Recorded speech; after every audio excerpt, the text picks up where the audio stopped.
Hi, I'm Karen, one of the instructors here at Montavilla Sewing Center, and today we're going to talk about some of the stitches on the Baby Lock Zest. So to start with, we're going to start with stitch A, which is your straight stitch.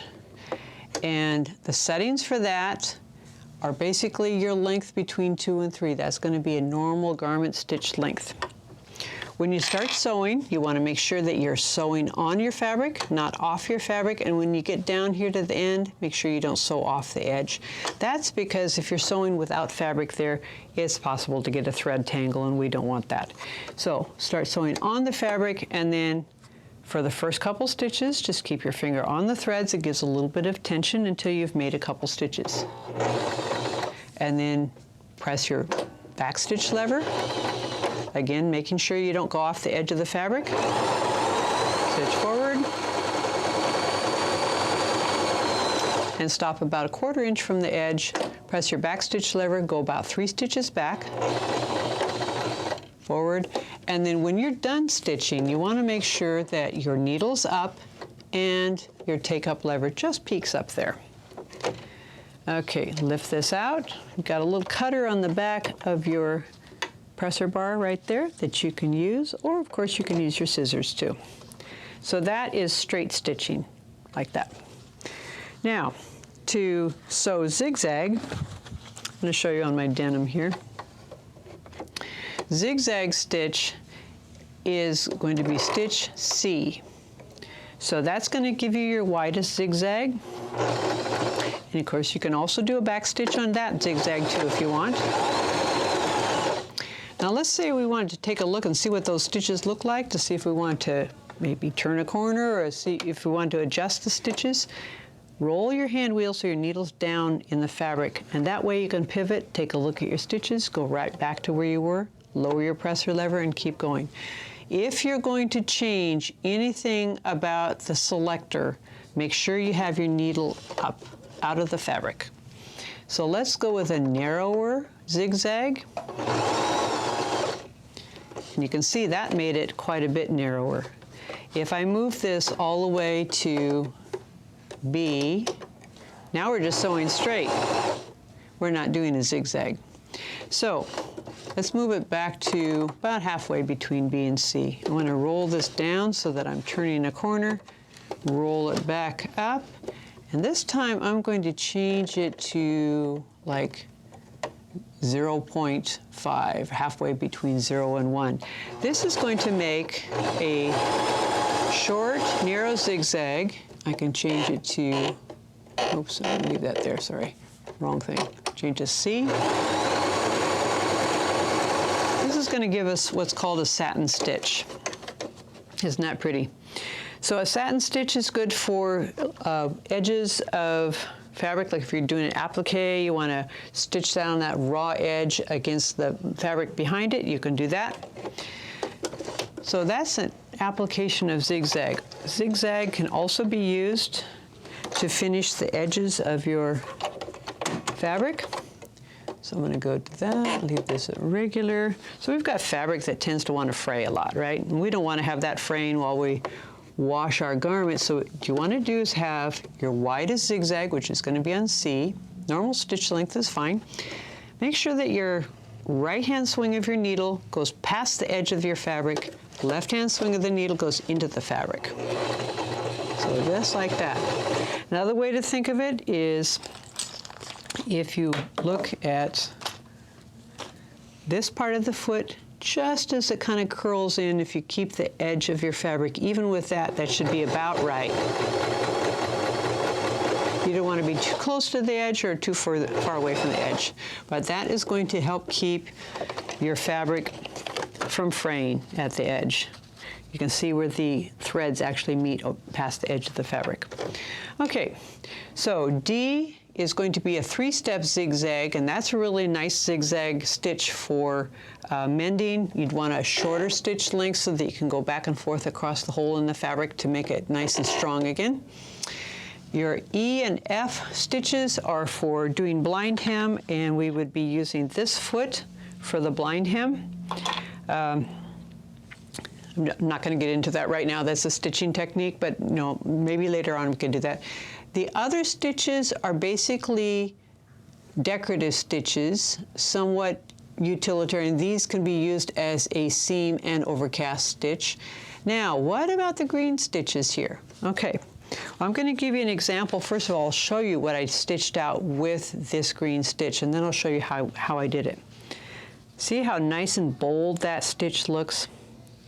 That is 2 stitches forward, 1 stitch back, 2 stitches forward, 1 stitch back. That's how this was formed. And because of that, it gives some stretch. This is on the bias. This fabric is a nice strong denim that doesn't have any stretch lengthwise and crosswise, but on the diagonal it does. That's important for garment construction. Anytime where you have a bias seam or part of the seam, say in a curve that's got a lot of pull on it, like the back crotch seam of pants or the back of an armhole, you want to have a strong, stretchy seam like that. So that's this seam here. So the way to get into the green stitches is move your length knob over here into the green area. SS means stretch stitches. You can make the stretch stitches a little bit longer or a little bit shorter, but most of the time just keep it right there in the center and you'll be fine. So now, in stretch stitch area, all of these letters now mean these stitches down here. And you can see they look a little bit related to each other, and they are. Okay, so let's do a buttonhole. So to take the foot off, you just push the little lever in back. When you put this on, make sure you don't put it on backwards. And the way to tell you've got it right is there's the connector bar, there's the place where the needle goes. And you can see where it connects on the foot is right here, and in front of that is the needle. So put that down here. You can lift the presser lever up a little higher if you need to. Put that down there, and there it's on. And you can see the needle now has somewhere to go. Okay, so to get this thread through here, I have a little neat trick that I do. Just take 1 stitch. Remember, neutral is with that just peeking up there. Taking that 1 stitch, pull this through there, and that pulls the thread right through. And it's just a single stitch. I can take that right out of there. Okay. When you do a buttonhole, you need to make sure you have this stitch length on buttonhole. Think about what buttonholes look like. The stitches are really close together here, so you need to have a short stitch length. Here is where you put the selector on 1 to start with. It's going to make the left-hand side of the buttonhole. 2 is going to make the front bar tack. 3 is going to go backwards zigzagging, and then you go back to 4 for the back bar tack. So I've marked my buttonhole to be a little bit longer than the button. It's hard to make your buttonhole longer if you've already made it too short, but you can always cut it a little bit longer if you've made it a little bit longer than you need to. Now, looking at how this is formed, you can see which end to start on. We're going to want to start on this end of the buttonhole right here and coming forward. So I'm going to put that under here. Lift this up a little higher to get my fabric under there. And we're centering it. Looks pretty good. And I'm going to just make sure. So you can lower your needle by hand. If it's not quite right, just push it backwards, and you can turn your hand wheel backwards just a little bit. Don't crank it backwards like a full cycle, but just a little bit. Move things over. That looks good. Make sure that's in the center between the 2 sides of the buttonhole foot. And actually this needs to be all the way forward like this. I forgot to mention that. Okay, so this thing slides. It's got little grippies on the bottom that's going to grip your fabric. There you go. Make sure that's right. All right, we're on this. So we give it a little. So it's going to start out doing the right-hand side of the buttonhole.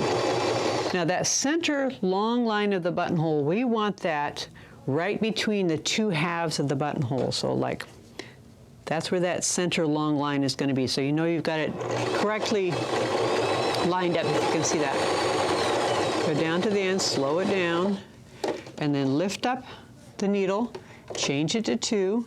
Remember we talked about that. Always make sure the needle's up before you change your selector. Do your bar tack, a few stitches.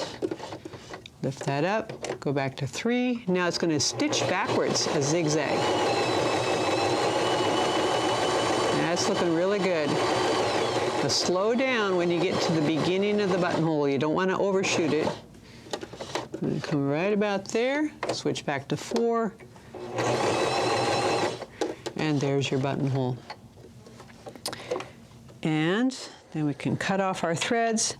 At this point, you're going to need to remember to pull your threads to the back and tie them in a little knot on the back. If you don't do that, they could come unstitched, so that's part of it. But see how nice that looks there. Now you can make your buttonhole a little bit less dense by moving this more towards 1. But you probably wouldn't want to make it too much more dense than this, otherwise you're kind of stitching in one place. So that's how you make your buttonhole. It makes great buttonholes. Very useful for making shirts and garments and things. So that's our basic stitches on the Baby Lock Zest. Join us for more videos later. Thanks for coming.